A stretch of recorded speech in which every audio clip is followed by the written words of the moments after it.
mesdames et messieurs, bienvenue dans ce nouveau numéro de 100% Challenge. Aujourd'hui, nous avons rendez-vous avec des femmes et des hommes qui participent au développement d'activités économiques encore naissantes à Maurice et à Rodrigue, mais qui à l'échelle de la planète déferlent tel un raz-de-marée sur tous les marchés. Chacun à sa façon, ces professionnels s'emploient à desserrer les freins de pratiques appelées à se généraliser, celle du commerce en ligne, aussi appelé e-commerce. Regardez. Les usages d'Internet à Maurice connaissent ces dernières années une forte croissance. Si les réseaux sociaux et surtout Facebook sont rapidement rentrés dans les mœurs, en particulier chez les plus jeunes, le développement des achats et ventes en ligne se révèle beaucoup plus lent. Afin d'accompagner les entrepreneurs locaux qui souhaitent surfer sur la vague de l'e-commerce, diverses expertises sont mobilisées par des entreprises mauriciennes. Le groupe Analysis compte parmi celles-ci. On est à peu près 50% des Mauriciens qui surfent, qui utilisent Internet régulièrement, beaucoup à partir d'un laptop, un peu à partir d'un ordinateur et d'une tablette. Et le deuxième outil le plus utilisé pour se connecter, c'est le téléphone. Donc effectivement, c'est une pratique qui se répand et parmi toutes les catégories sociales, mais aussi au niveau de toutes les classes d'âge. En fait, on réalise que les Mauriciens sont de plus en plus intéressés par les achats en ligne. Ça reste encore une activité qui représente 13% des internautes, mais qui est une activité qui a tendance à se développer rapidement. Et aujourd'hui, l'offre de sites mauriciens reste faible. Et pour le moment, ils se tournent vers des sites comme eBay, Alibaba, AliExpress. En fait, c'est un peu le moment pour les entreprises de se positionner, même si ce n'est pas forcément rentable, mais il faut un peu préparer les produits de demain. Ces prévisions et conseils s'appuient sur des savoir-faire développés par Analysis sur la base de 20 ans d'expérience dans deux grands domaines. Le groupe Analysis a été créé en 1995, donc on a tout juste 20 ans. Nous travaillons essentiellement sur deux axes pour accompagner les entreprises. On les aide à préparer les produits, les projets de demain, grâce aux études de marché que l'on fait dans toute la région, Maurice, Madagascar, Mayotte, Seychelles, Réunion, Comores, Maldives, sur une base régulière. Et puis, depuis 10 ans, nous avons développé une activité de formation de haut niveau pour accompagner et développer les talents de demain avec des universités comme l'Université Paris-Dauphine, l'IAE Paris Panthéon-Sorbonne et également des institutions comme l'INSEAD, Stratix, qui sont très spécialisées dans la formation des cadres en activité. Afin de répondre aux besoins des entreprises de la région, Analysis propose à leurs cadres de préparer un Executive Master en marketing. Avec le support de spécialistes internationaux, cette formation intègre un certificat en marketing digital. Car pour stimuler les ventes, et plus particulièrement sur Internet, les réseaux et médias sociaux s'avèrent très utiles à tous les niveaux de la relation entre les entreprises et les consommateurs. Ce qui implique quelques bonnes pratiques adaptées aux différents outils qui favorisent l'émergence d'une nouvelle culture. Il faut accepter que les médias sociaux ou tout ce qui se passe sur le digital soit une nouvelle culture.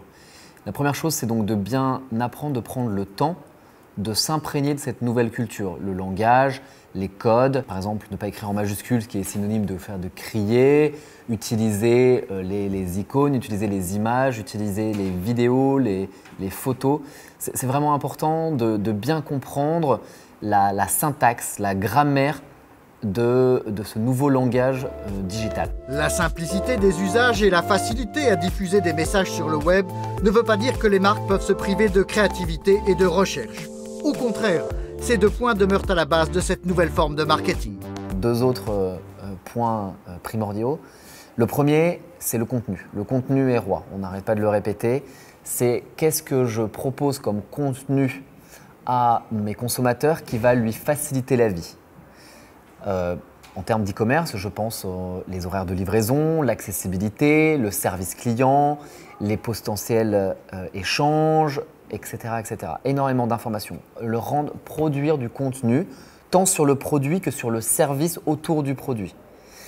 Et ensuite, le dernier point, c'est le fait de tester. Il faut que l'entreprise accepte d'être débutante et de tester, d'expérimenter des choses sur l'e-commerce. Est-ce que tel public va réagir à telle photo?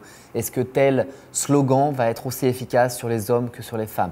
Est-ce que tel produit, est-ce qu'une vidéo courte va parler aussi bien aux hommes et aux femmes jeunes qu'aux personnes un peu plus âgées? Voilà, il faut tester, tester, tester. C'est aussi ce que fait un pionnier mauricien. Depuis 2002, dans le cadre du développement de diverses activités autour de l'e-business, la SBM est ainsi devenue aujourd'hui une banque en pointe dans l'accompagnement du commerce en ligne à Maurice. Nous avons la partie ATM, où les gens retirent de l'argent. Nous avons aussi les POS, où vous pouvez payer à travers vos cartes. Okay. Et nous avons aussi la partie mobile, okay. Mais aussi nous avons la partie acheter en ligne, qui est le e-commerce, comme on dit. Si un marchand a développé son site, on fait une intégration pour donner la possibilité au marchand de développer son site de e-commerce. Après vérification du sérieux de ces activités, n'importe quel marchand peut effectivement bénéficier du support technique de la banque pour être en mesure d'effectuer des transactions en ligne, selon une procédure bien connue des techniciens et des techniciennes qui sont en contact avec cette clientèle professionnelle. On fait l'intégration en test, c'est-à-dire que le site, normalement le client a un site chez lui. On va faire l'intégration, comme si le merging des deux, son site et puis notre plateforme à nous, pour faire le paiement, le link des deux plateformes. Dès qu'on a terminé avec l'intégration et puis l'application, on passe au stage de live, de production. On lui donne son compte en live et puis là, on bascule ce qu'on a fait en test sur le live. Ce qui permet alors de gagner pas mal de temps par rapport à d'autres formules de paiement à distance. Disons une transaction qui passe aujourd'hui, c'est une période de 22 heures d'hier pour 22 heures aujourd'hui, ça se fait une journée. Alors toutes les transactions dans ce laps de temps, ça va être crédité après 3 jours. Au 4e jour, le commerçant va avoir l'argent sur son compte. Tout cela est aussi rendu possible grâce à une équipe support. Au sein de la SBM, elle est en charge de sécuriser les transactions et de réduire les risques au minimum.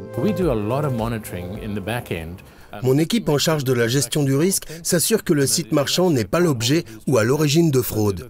Sur les différentes étapes de la procédure qui correspondent à une transaction, nous nous assurons que cette transaction est bien authentique et qu'elle est bien effectuée par le titulaire de la carte.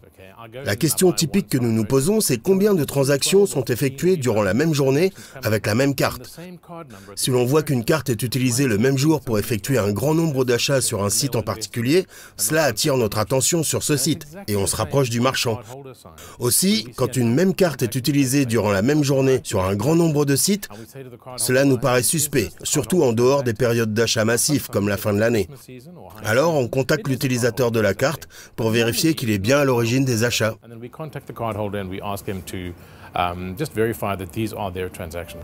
Cette gestion du risque requiert des compétences précises et précieuses, mises à jour régulièrement.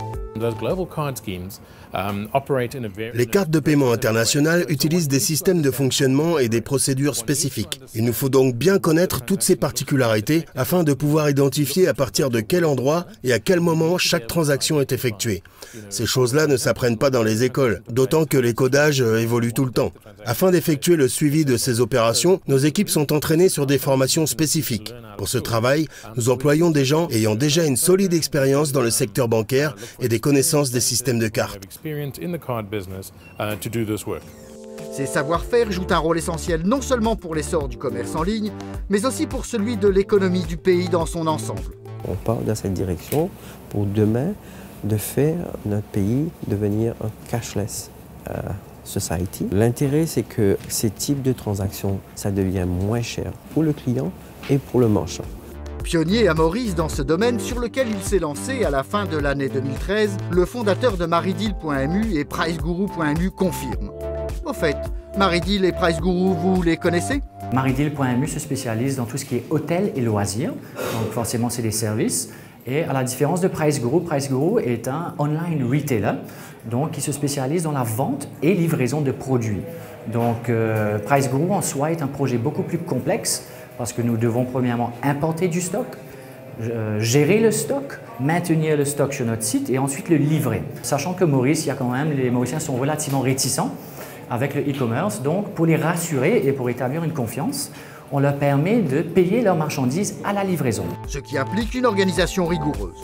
Derrière chaque site web e-commerce, il y a une entreprise. Donc, que ce soit PriceGuru.mu ou MaryDeal.mu, derrière nos sites web, nous avons bien sûr des départements de logistique, de supply chain, départements de finance, départements de communication, advertising, donc, et toute une équipe de services après-vente. Donc, parfois, la perception des gens, c'est qu'il y a juste un site. Mais au fait, derrière le site, aujourd'hui, PriceGuru et MaryDeal, on emploie presque 40 jeunes Mauriciens Notre équipe est très jeune, très dynamique, avec une moyenne d'âge de 28 à 30 ans. Cette force permet d'envisager de nouveaux développements, d'autant plus que les résultats dépassent les espérances. On était vraiment étonnés parce que nous avons reçu des commandes de Rodrigue, des commandes de gens habitant en Inde, en Birmanie, donc sans même cibler ces marchés étrangers. On a eu des clients qui sont venus acheter sur PriceGuru et sans même qu'on les identifie.